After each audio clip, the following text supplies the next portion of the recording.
Hello দোস্ত এদিকে আয় একটু। আচ্ছা দাঁড়াই।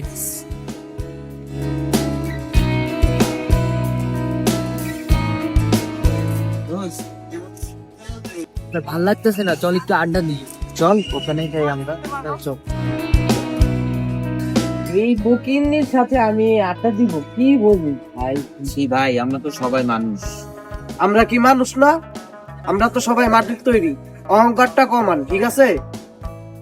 আসলে এটাই ঠিক, আমরা সবাই তো একসাথে থাকি। নিজের মধ্যে অহংকারটুকু কমালে আমরা সবাই মিলেমিশে নিই।